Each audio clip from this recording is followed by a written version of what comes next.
We not playing out here. It's for real. We living out here for life. We trying to get it. Ain't nobody finna take our life. I keep my young homies out here with these things. My big homies keep handling them to me. We gonna keep it cracking. My other name should have been Jesse James, but I stay with my cannon. I didn't have no choice. I was raised right around the corner from where we standing. Hollow points ended and all of that. I'm ready. We gang banging. My cousin was a killer, he done pull a lot of triggers, he done made a lot of mamas cry. If you ask the why he do it, he was Sam Young and foolish bang on you right before he let the bullets fly. He ain't had no sense of dignity, his daddy was a mystery. You'd probably end up dead or sitting in a penitentiary and tell the judge he can go to hell for the sentencing. It probably make no sense to you, but listen to the history. The new Jim Crow or the old one. People out here fighting for equality, and honestly, I think they owe some. Back and forth some. Cleaver got a message for the people.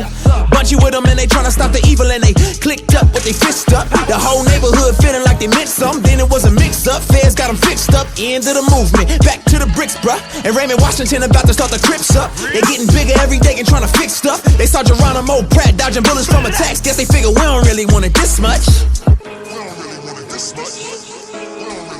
You know, originally the gangs were created to protect everybody in the community. There was lynching and bombing going on in the gangs, but they're to protect. What people don't understand is a lot of the leaders died. Medgar Evers has been shot. Bunchy Carter has been shot. Fred Hampton has been shot. MLK has been shot in Memphis, Tennessee. These youngsters didn't have any direction, no leaders to look up to, so they imploded. They say CRIP stands for community, revolutionary in a party service. Way before the genocide and the murders. A little after integration was the verdict. When bombs might go off at the Sunday service, pow! They protecting their community, then it turned into diplomatic immunity. Then the fight against oppression was depressing. Now they keep on losing battles and they started losing unity. Now they beat each other blue black. Force-fed self-hate till they tooth crack. Got their own folks hiding on the rooftops. They ain't finna take no more, they finna shoot back. Bow!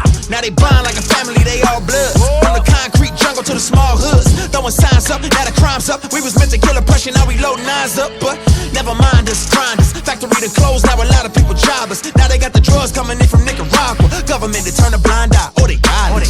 It was a perfect storm. I mean, we're talking post-segregation, and what are you gonna do? The factories have closed and no one's hiring anybody from the urban community because of what you look like. And now there's a war going on in Nicaragua and drugs are being imported into your community. Are you gonna sell drugs or are you gonna be homeless? Because the government's not paying attention. Huh, man, you tell me.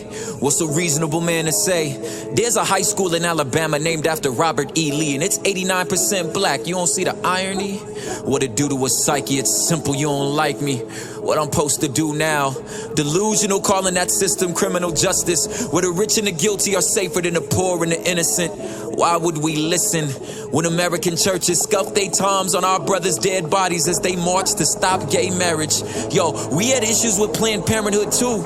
We just cared about black lives outside the wombs just as much as in. The young man gon' find purpose somehow, and the nation was at least around. And when them vice lords told him he was of royal descent, and that war on drugs felt much more like war on the poor, he figured forget it. But won't you come stay a while? Tell us how the Son of Man walked on Egyptian and Eastern soil and wasn't just a Western construct, what Master used to control us, but what the Master used to free us. And it was a crooked system just like this that left the King of Kings bloodless. Yeah, we are truly a descendant of a king, only his reign is infinite. And being right is a distant second to the joy of compassion. Why don't you come stay a while?